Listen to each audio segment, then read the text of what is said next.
Welcome to Rap in Order, the interrogation of a hip-hop album, where we take some of the culture's most beloved hip-hop albums, put them on the stand, see if they stood the test of time. Now let's see who we got on the stand today.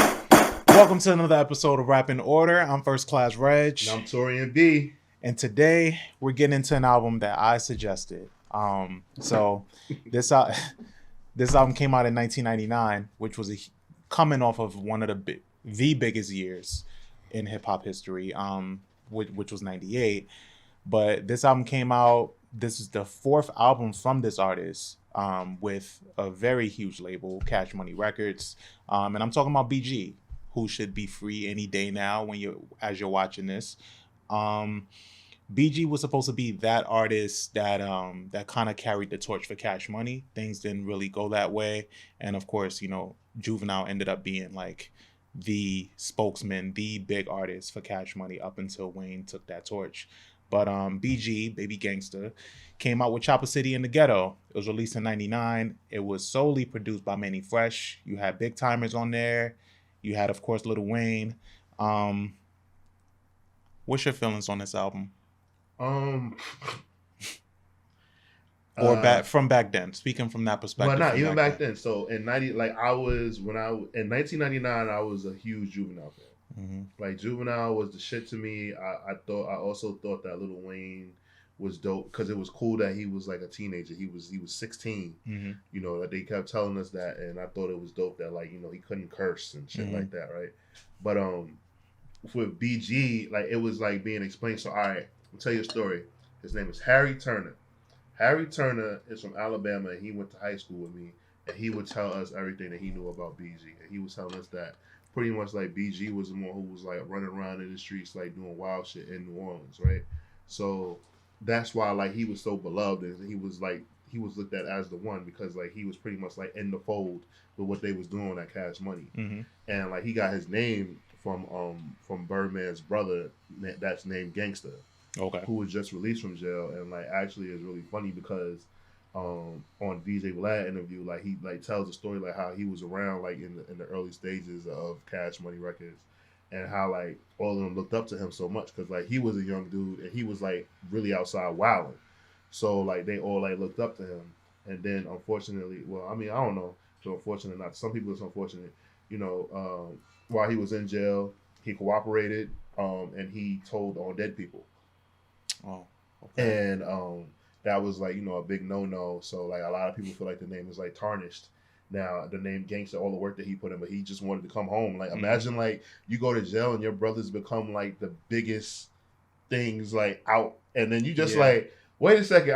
When I said I was going to jail, I thought y'all was just gonna be broke and y'all gonna end up in here with me. I didn't think y'all niggas going to get this big. Yeah.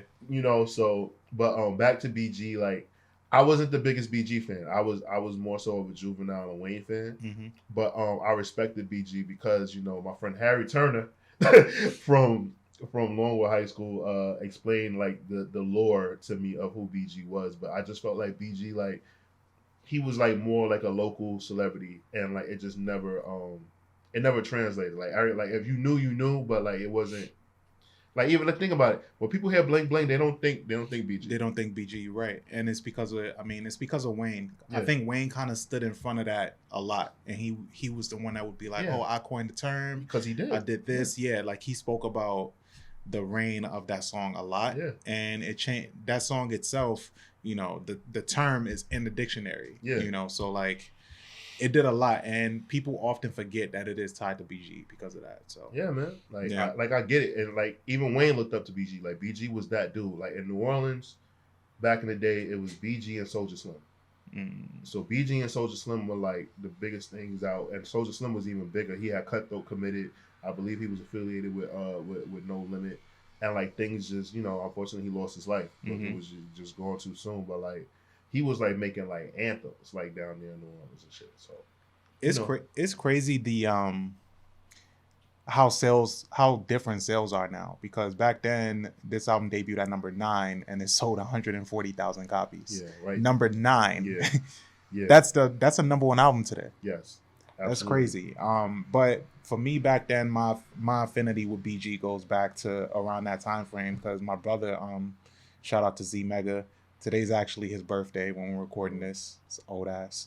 But he would always listen to BG. He listened to Cash Money. I wasn't as welcoming to Cash Money yet because I was still on the No Limit train. So around this time was when Cash Money was kind of edging No Limit out. I think No Limit was kind of fading out. Yeah, it was. As Cash Money. In 99, yeah. That Yeah. was it. As Cash Money was like coming to the fold, like, but BG was just doing so many undeniable things for me. I mean, Cash Money as an Army was just, that was undeniable. Bling Bling was undeniable. And those are two songs that people often forget are such a big part of, you know, the rise of Cash Money. Yo, it's so crazy because if you think about it, right, in 1999, right, remember No Limit? Like, that was when Master P, at the MTV Video Music Awards, No Limit performed. And Master P brought out Snoop Dogg, and remember, like, that was like a big deal because that was the first time that, like, as the public saw Snoop Dogg without Death Row. Yeah. And like Snoop came out and he was just like dancing with them while they was performing Make 'Em Say and then, like, it's crazy because it's like that was in September. I remember vividly because I was in school. That was in September. By December, like, Cash Money was everywhere, and like No Limit was just on the decline. Like, it just wasn't like, it was just like we just knew Master P had a lot of money and he was like doing shit. Like, he was, you know, he was getting on remixes and shit like that and like getting features and, but like no, like Cash Money, like it was that quick, bro. It was a matter of months. It's wild to think about because like my brain just couldn't compute how fast that happened because I was all about No Limit, like Fiend, Mystical, Silk the Shocker. Damn. All of them. You know, I fucked with all of them. Yeah, but you ain't fuck with Silk that much, obviously. Nah, I didn't fuck with Silk that much. I had to charge it to the Game album, but nah. Silk is one of the worst rappers of all time. I've always said that. Jesus Christ. But 99 was packed. I mean, we always like to go through the albums that came out in that time frame, right? So we had the debut of Eminem that year, right? With Slim Shady LP. Well, the official debut of Eminem. You had the I Am from Nas. You had Amplified from Q-Tip, his official debut as a solo artist. And then there was X. You had Murder Music from Mobb Deep. Things Fall Apart from The Roots, Black on Both Sides. 2001 from Dre. So there was a lot of albums that came out this year, and for BG to cut through that, or for Cash Money to debut or make their splash this year, was big. Yeah. Yeah. I mean, yeah, that was a big year. But like I said, it's just really funny to me. Like, BG, he was like the hometown hero. Like, I absolutely, like, it's crazy. I'll give you a comparison. Like, you see, like, all the fanfare that Lil Baby gets now, like, that was like how BG was getting love, like, back home. Yeah, like, because he was from those that area. Like, Juvenile was too, but like it was like a bigger deal with BG. Everywhere that BG went, it was homegrown, but then also he had like this legacy in Detroit too that he built. Like, I remember around the time in grade school, anytime BG came to town, it was a big deal. Like, he stayed there up until like his stint that he started doing in jail. And as you're watching this, you know, as you might be watching this, he might be free now. I know he ain't free yet. I checked. Well, no. I mean, as they're watching, when they start watching this, because I know he's not free yet. Oh, okay. I see. No, because I'm sorry. I didn't mean to sound so dark about that, guys. But like, yeah, he not free. They still got that nigga. But no, when you guys watch this, we should have some type of update on his release. I know Gucci kind of threw his hat in the ring of like wanting to sign him, but then I started thinking like, what if the nigga come back and he don't even want to rap? He gonna want to rap, but he went. Yo, bro, remember, like, before he went in, like, T.I. signed him.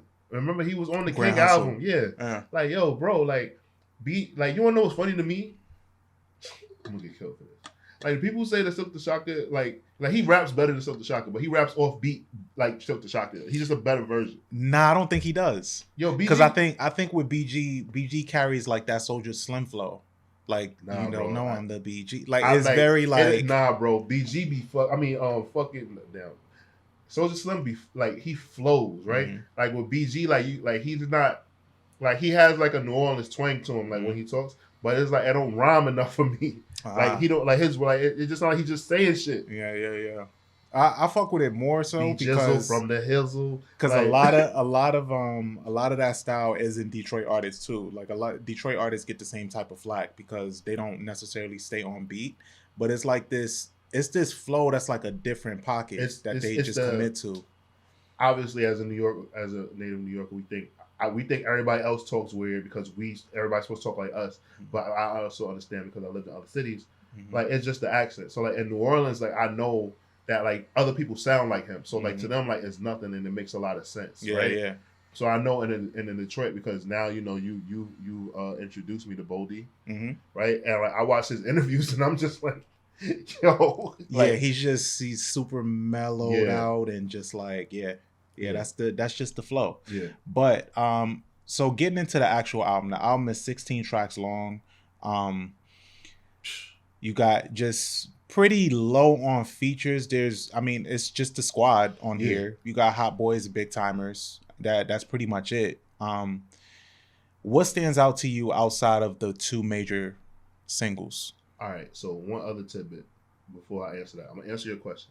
Did you know that basically Cash Money was ran like a boy band? No. The Hot Boys? Nah. Yeah. Like they all had to like there were things that they all had to do. Like so they all had to wear certain clothes. Like they all had like stories that I knew. They all had to wear certain clothes. They all had like basically all of them had like a story for like Word Up magazine and for Right On and like things to like tell girls and stuff like that. Like that's why they presented Lil Wayne as like younger because he was like Michael Jackson. Yeah. Like you know what I'm saying? So like all right, like let's say if we compare the Hot Boys to like NSYNC, right? Juvenile is the old nigga. JC. Yeah, JC was the old nigga. Yeah, he was the old nigga. Okay, right. He's JC, so he's just as talented, but he's the old nigga. Wayne is Justin Timberlake. BG is BG was like Joey Fatone, like one of the original members of the group and shit like that. And like Turk is Lance Bass, I guess. I don't know. And that kind of makes sense, you know, what he said in the Vlad. Okay. I see what you're doing. But I'm just saying, like that's how they ran Cash Money Records, and I just thought that was interesting with them on the label, right? But to answer your question, I'll give you so Made Man. I really like it. I like the production that he did on that was done on Made Man by Made Man is solid, right? And then Real Niggas is something that I like, and Niggas in Trouble. That's my favorite song off the album. Niggas in Trouble is solid, even though like it gets kind of tough to listen to Wayne back then sometimes because you know how much he's progressed as an MC. So like when you listen to him back then and how young he was and not finding his voice yet or his comfortable flow, it's a little tough. So like Niggas in Trouble, I'm kind of about because Juvenile sounds great on that, and Juvie sounds great on every track he's on this. I think. If I had to pick, I think With the BG is dope, and Playing It Raw is crazy, and Trigger Play. Trigger Play is like a great like bounce coming off the intro. That's a great like smooth transition into the actual album. But then I mean, they just get overshadowed though because the singles on here are so big. I mean, Cash Money is an Army is just that beat is insane. Yeah. That beat is insane. Like I still listen to it like not on a daily, but like consistently. And then Bling Bling. I do. I have like a playlist of all of this shit. Damn. Yeah. All right. Well, I'll tell you this much. What the BG is a snooze fest. Oh, With the BG? Yeah. Is it the beat? Just everything. Like I told you, his flow, like all that shit. Like I'm just like, yo, bro, like I couldn't get into it. Like, I couldn't really. And then Playing It Raw is a huge AO. Yeah, that's why I said it's crazy. Like that's crazy. Playing It Raw is crazy. Like that's a huge AO. I remember like so the funny thing is that when I went to New Orleans for my birthday, my girl Sarah, like she wanted to like go visit certain areas. And like this song is the reason why I don't like go out of the main tourist attraction in the French Quarter in New Orleans.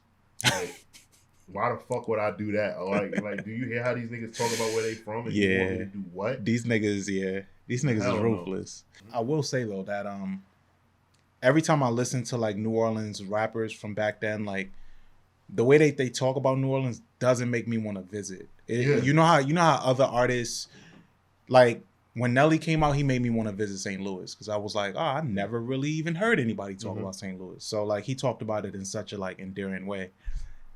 Artists that like have these like great stories about their cities and like they big up their cities.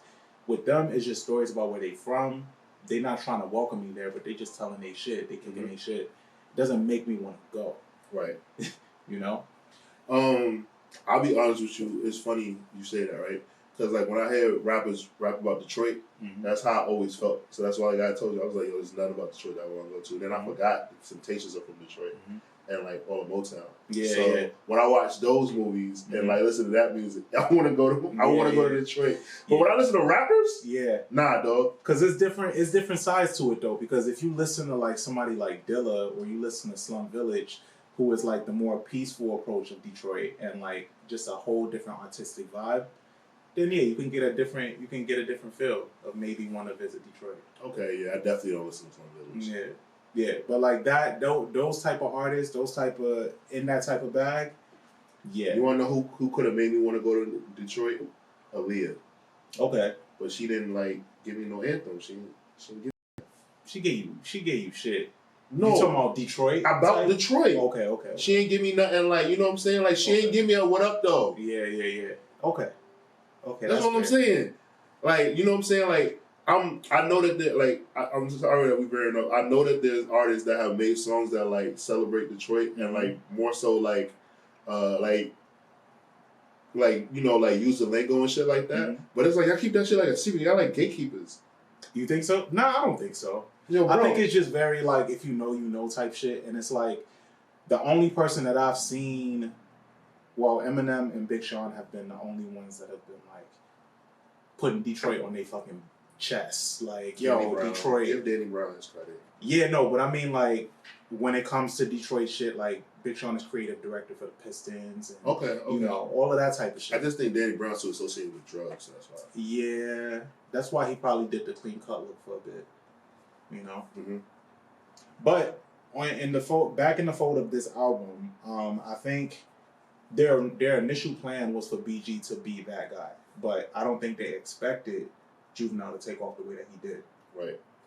Because we're high, and then also getting the East Coast look that they got from Hove hopping on the High remix gave them a whole different demographic to fuck with. But originally, what do you think got in BG's way? Drugs. I knew you were going to say that. Because that is what got in his way. Yeah, it is. It's not even like it's not even trying to be funny. Like a lot of legal issues, drug addiction, and so they kind of had to make shift and do what they could do, and it kind of just worked in their favor because Juvie was taking off. Yeah, like I just feel like for him, and then also like you know he found out, he learned that like this is really funny. Like I know like people think I'm trying to be funny, but like Birdman really ran the Hot Boys, like how Rob Perlman ran Backstreet Boys and NSYNC. Like he was just and Suge Knight did niggas at Death Row. Like he really just was just buying them cars and houses and everything was in his name. Yeah, and niggas would complain about money and he'd be like, "Yo, I just got you a new Bentley." Yeah. You like, yo, what about that mansion you got, Walden? Like, they like, nigga, I want money.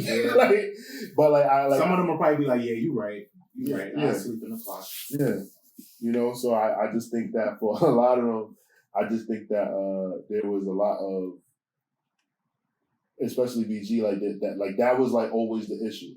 But I think with Birdman, had like a plan, and I think that he was just like, damn, like, why are you making it hot? Like, I'm gonna take care of you. I'm trying to do something. Yeah.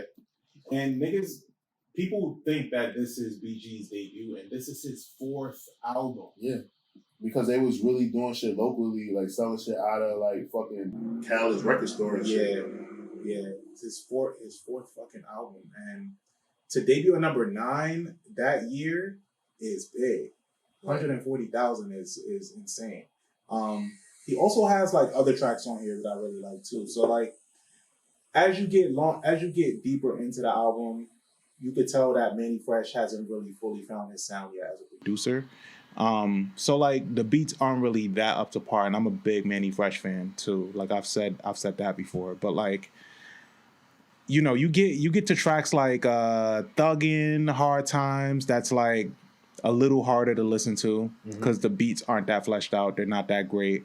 You get to Dog Ass with Juvie. Juvie's the highlight on here because he's just a bet. His flow, yeah, Juvie's the highlight. Like that nigga could just rap, bro. Like yeah, and it's crazy because it just goes to show you too, like back then Juvie, he wasn't the highlight artist. He wasn't being positioned as the highlight, and he kind of just pushed his way through.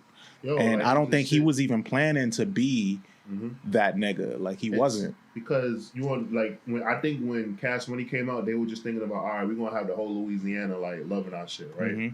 And like I think BG made a lot of shit for New Orleans, like where they from Uptown, right? But I think when Juvenile was making music, he was making crossover hits and shit. Yeah. And I think it just made a difference. And then that's why like with Bling Bling, like it just became something like that, you know, Wayne just being like a teenager, just making noises and shit, just saying that. And they was like, all right, man, get in there and say that shit. But like, we want some like cutthroat kill shit. Yeah. And I think Juvie's success kind of just really had to make them like shift a lot of shit around. Because that was in 98 that 400 Degrees came out. He actually debuted in the biggest year in hip hop. So that switched a lot of things around. Yeah. Do you think when BG comes out of prison that he's gonna be able to like? How do you think his shifting is gonna be? And we're not really. What's the batting average anyway for artists that are coming out of jail? Like, what's they like? It ain't really high. It's not that good. Think about it. So, all right, let's say the bar is Tupac, right? So Tupac did amazing when he came home from jail, right? So let's see, Gucci Mane, right? Gucci Mane. Gucci, around, I think right? Gucci is probably right under Pac. Yeah, right. So then you got Gucci Mane. So let's see, Slick Rick didn't go really well for him. Like he's a legend, but like his career, like from what the trajectory, right? Fat Joe, like he kind of like changed course a little bit, and now he's become like a personality, right? Yeah. Fat Joe, Remy Ma still ain't dropped that album. I don't know. 7 Winners. I forget what it's called. Yeah, 8 Summer, 7 Winners, like that, right? You got Boosie. Like Boosie's like it's weird because like in the South, like Boosie is still king, and like Wipe Me Down is gonna get played at every like Kappa party and every wedding that you go to, right? And like his new music, it still goes off down south. Yeah, but it's like, not. In New York, it don't cut through, but it's always been like that. Like you know what I'm saying? Wipe Me Down was just like an outlier, right? Yeah. So I mean, shit. T.I. came home and like still did okay, but like T.I. just kept being weird. Yeah, I think T.I. is the one that shot himself in the foot because he did a lot of different stints. Yeah, and like every time that he would come out, because when he went to prison after, didn't he go after Urban Legend too? Yeah. He went after Urban Legend, and Urban Legend was when he was on the rise. Yeah. And then he came out, he released King, and King went stupid for him. Went in, came out T.I. versus T.I.P., I think, which was commercial success, but not the best album. But, like, yeah, he shot himself in the foot. Oh, shit. Wayne. Oh, well, yeah. Yeah. Wayne. Yeah. There is Wayne. I guess Wayne is just Wayne, though, right? Yeah. It's like he's one of the biggest artists in the world, so it don't matter like that. But, like, you know, he went home. He went to jail. I guess I'm thinking about, like, the extensive... The extensive. Yeah, because Wayne served a year. Yeah. Okay, cool. I'm trying to think about like the people. Pac served a year. That's true too. How long was Gucci gone? Like 2 years. Okay. Yeah, like he was like 2.5 years or something like that. Okay. He just had like a spot. His life was just spiraling out of control. Yeah. But I think when BG comes home, number one, have you seen BG lately? Yeah. That nigga's huge. Yeah. And like now he has like dreads and shit like that. So it's like he's kind of unrecognizable because you used to seeing like this real skinny guy, but like he's in like one of the toughest jails like in the country. Yeah, Anguilla. He's been away for a while. You know, I don't know. I think he'll come home and he'll get like a lot of. I think he'll come home and probably be in the same position as Boosie, but Boosie has a lot of his business in order. Yeah. So that's the difference. So it's like he has a lot of his business in order. He has like a clear mind. And, like, I think that, like, Boosie, in my personal opinion, makes better like hit singles and like knows how to like make. Like I know that there's a demographic for BG. I just don't know if BG, his music will resonate the same how it did back. No, yeah, it like shit has completely changed, and like I guess my point of bringing that up was because these artists that get locked up and they come out, and I feel like they feel like they need to kind of just hit the ground running because they have eyes on them. Mm-hmm. Like when Remy got released and she went to the studio the same day, and I was like, why are you going to the studio? Like, what about your fam? Like, go sit down, go be with your family, go like get your thoughts together. I think she overshot it, and then like, she realized, like, let me just sit down. Yeah, I don't want to. Yeah, I think she got it. Yeah, I think she's probably in a good place right now mentally. I don't know where she's at musically. And for BG, I would be curious to see what he does, because his time in prison has been longer than his time as an active rapper. Yep. So that's crazy. Yeah. Yeah, so I would. Locked up longer than he's been rich. Mm-hmm. It's crazy. So I want to see how that affected him, and I'm sure we're gonna hear about it. But overall, I feel like with this album, and I guess we can just go into our ratings. Mm-hmm. But with this album, I'm comfortable giving it a 3.5 waffles. Because so 3 or 3.5, Regg. Huh? 3 or 3.5. I'm gonna give it a 3.5. I'll give it a 3.5. Okay. Okay, so I can't wait to hear yours. But mine is a 3.5 because one is the cultural significance of it. I have a handful of tracks on this project that I really enjoy. The project overall kind of dwindles, especially toward the second half of it. It's way too long. But from here, you can kind of see where Cash Money was heading, and I think this is a very forgotten about lane for Cash Money, because now when people think Cash Money, the newer generation at least, just thinks Drake, Wayne, and Nicki. But you have a whole nother lane for them that I think is really important to their fold. And you can't define that lane without this album. Okay. Going back and listening to this project, I mean, I give it a 2.5. If I had to give somebody like the history of like Cash Money, I'll let them listen to Bling Bling and tell them that's all they need to hear from this album.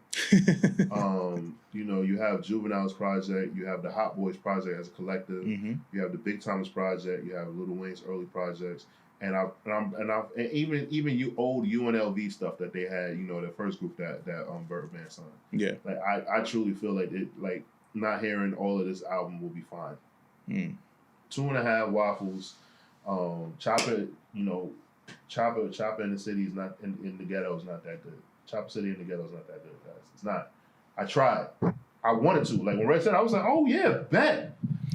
Shout out to Court, because I just remembered Court wanted us to do this album at one point, so I know when he checks this out, he's gonna hit me up. He's gonna be probably upset, but we used to Court getting mad. Yeah, I don't care.